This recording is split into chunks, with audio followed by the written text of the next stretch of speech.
అందరికీ నమస్కారం. భరతమాత పునర్వైభవ ప్రాప్తి కొరకు అంకితమైన నవ భారతానికి స్వాగతం, సుస్వాగతం.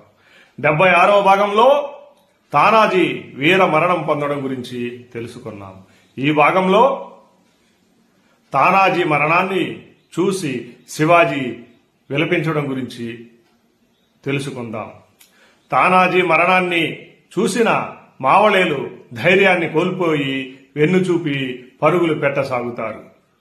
కొందరు తాము కోటపైకి ఎక్కి వచ్చిన నిచ్చెనల వైపు పరిగెత్తసాగుతారు.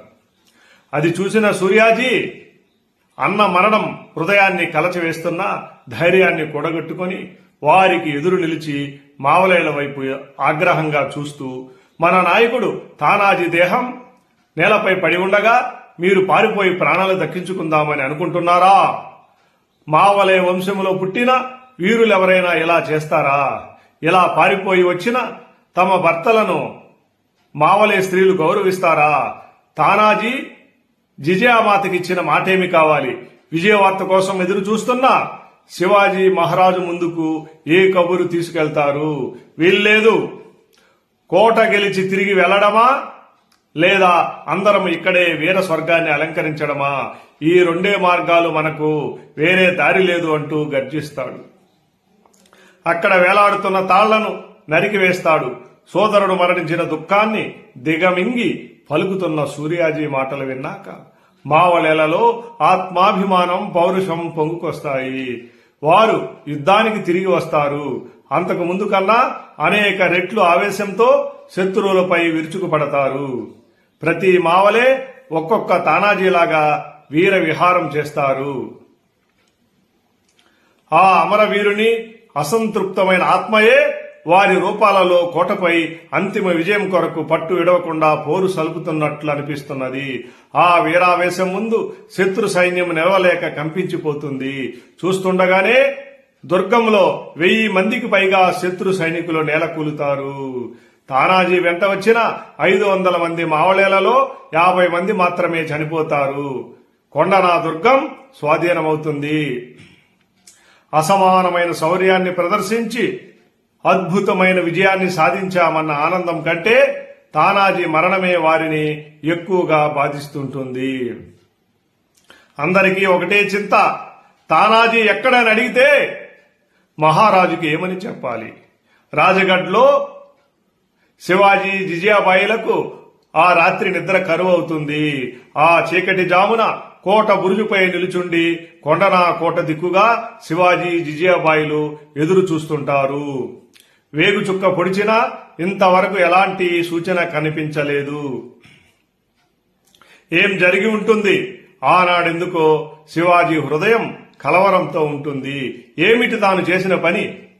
వీరుడైన ఉదయభాను చేత రక్షింపబడే దుర్భేద్యమైన కొండనా కోటను జయించడానికి కేవలం 500 మంది మావళేలతో తానాజీని రాత్రివేళ పంపాడు. ఎంత సాహసం! తాను తొందరపడ్డానేమోనని మనసులో విచారిస్తుంటాడు. శివా, అటు చూడు. కొండనా కోట మీద ఏమిటది? మంట వెలుగు కదూ అని జిజియాబాయి ఆతృతతో అంటుంది. శివాజీ పరీక్షగా చూస్తాడు. కొండనా కోటపై ఏదో మంట కనిపిస్తుంది. సందేహం లేదు, తానాజీ కోటను సాధించాడు. విజయ చిహ్నంగా అగ్ని జ్వాలను రగిల్చి తనకు తెలుపుతున్నాడు. భేష్ తానా, భేష్, నా సహచరుడు అనిపించావు. శివరాయుడు ఆనందానికి హద్దులు లేవు. జిజియాబాయి తానాజీ పరాక్రమాన్ని తలుచుకొని ఉప్పొంగిపోతోంది. అమ్మా, మన తానాజీ అమానుషమైన సాహసం ప్రదర్శించి కొండనా కోటను జయించాడు. తానాజీ స్వరాజ్యానికి పెన్నిది. ఇంతకు ముందు 10,000 సైన్యంతో నెలల పాటు కొండనా కోటను ముట్టడి వేసిన జస్వంత్ సింగ్ విఫలుడై దెబ్బలు తిని అవమానంతో వెనక్కి వెళ్లాడు. కొండనా అంతటి బలిష్టమైన దుర్గం. అటువంటి దానిని అది 500 మంది సైనికులతో వెళ్లి కొన్ని గంటలలోనే తానా జయించాడు అంటూ మహారాజు తన మనసులోనే తానాజీని ఆలింగనం చేసుకుంటాడు. ఆగ్రా నుంచి వచ్చాక తలపెట్టిన స్వరాజ్య విస్తరణ కార్యంలో అత్యద్భుతమైనది విజయం. కొన్ని మరాఠా సంప్రదాయ కథనాల ప్రకారం కొండనా కోట నుంచి దూత వచ్చి కొండనాకోటను జయించామని, ఆ పోరాటంలో తానాజీ వీరమరణం పొందాడని సమాచారాన్ని అందిస్తాడు. శివాజీపై ఒక్కసారి 1000 పిడుగులు పడినట్లవుతుంది. తానాజీ మృతదేహాన్ని మావళేలు కోట నుంచి కిందికి తీసుకుని వస్తుంటారు. శివాజీ దుఃఖంతో ఆగలేక ముఖ్య అనుచరులతో కొంత సైన్యాన్ని తీసుకుని ఎదురు వెళ్తాడు. కన్నీరు కారుస్తూ తానాజీ మృతదేహాన్ని తీసుకుని వస్తున్న సూర్యాజీ, సేలారు మావలేలు కనిపిస్తారు. అక్కడ తానాజీ మృతదేహాన్ని చూసిన శివాజీ గడ్ ఆలా ఫన్ సింహ గెలా అని మరాఠీలో అంటాడు. అంటే కోట లభించింది కానీ సింహం పోయిందని దీని అర్థం. శివాజీ చాలా దుఃఖంతో విలపిస్తాడు. అతడలా ఇంతకు ముందెన్నడూ విలపించి ఉండలేదు. చుట్టూ ఉన్నవారు శివాజీని ఓదార్చుతూ 10,000 మంది సైన్యంతో పోరాటం చేసినా సాధ్యం కాని విజయాన్ని కేవలం 500 మంది మావలేలతో తానాజీ ఒక్క రాత్రిలో సాధించి పెట్టాడు.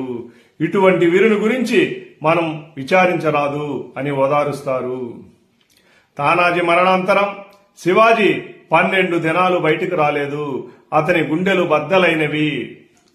తన కోసం తానాజీ ఈ త్యాగం కావించాడని, తన పిలుపును సుగ్రీవాజ్ఞగా భావించి తన కుమారుని పెండ్లి పనుల్ని వదిలి వచ్చాడని తాను సందేహిస్తున్నప్పటికీ ధైర్యంతో ఎవరూ చేయలేనంతటి సాహసాన్ని కావించాడని విచారిస్తాడు.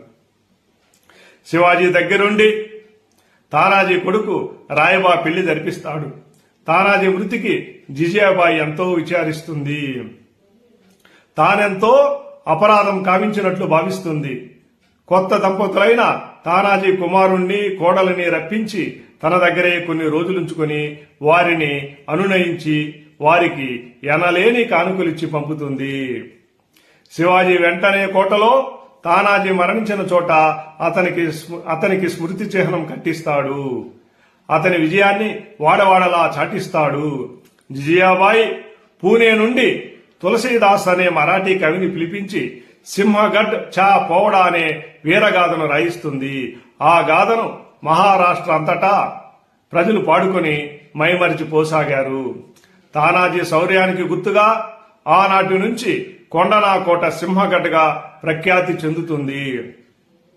విజయం సాధించి పెట్టిన మావళే వీరులందరికీ వెండి కడియాలు బహుమానంగా లభిస్తాయి. సూర్యాజీని సింహగఢ్ దుర్గానికి పాలకుడుగా శివాజీ నియమిస్తాడు. తానాజీ నేతృత్వంలో మావళే సైన్యం సింహగఢ్పై చేసిన దాడిని మరాఠా చరిత్ర గ్రంథాలు, జానపద గీతాలు, కథల రూపంలో చాలా గొప్పగా కీర్తిస్తాయి. మరే ఇతర పోరాటానికి ఇంత గొప్ప కీర్తి లభించలేదని చరిత్రకారుడు జేమ్స్ గ్రాండ్ డఫ్ పేర్కొంటాడు. ఈ యుద్ధంలో మావళేల కత్తులకు 1200 మంది రాజపుత్ర ఆఫ్ఘన్ సైనికులు బలయ్యారు. మరెందరో ప్రాణాలు కాపాడుకునేందుకు కోటపై నుండి కిందికి దూకి మరణిస్తారు. వారందరికీ శివాజీ సముచితంగా అంత్యక్రియలు జరిపిస్తాడు. తానాజీ దాడి చేసిన రోజుకి సింహగఢ్ కోటలో ఎంత సైన్యం ఉంది అనే దానికి రకరకాల సంఖ్యలు ప్రచారములో ఉన్నాయి. కానీ ఎక్కువ మంది ఆ రోజు సుమారు 2000 మంది రాజపుత్ర పఠాన్ సైన్యం ఉండవచ్చని అంగీకరిస్తారు. ఇక తానాజీ వెంట 500 మంది మావలేలు ఉన్నారనేది ఎక్కువ మంది అంగీకరించిన సంఖ్య. తరువాతి భాగంలో శివాజీ యుద్ధాల గురించి తెలుసుకుందాం. ఈ వీడియో మీకు నచ్చినట్లయితే లైక్ చేయండి, షేర్ చేయండి, మీ బంధుమిత్రుల చేత సబ్స్క్రైబ్ చేయించండి. తానాజీ వంటి వీరుడి చరిత్రను అందరికీ తెలియజేయడంలో మీ సహకారాన్ని అందించండి.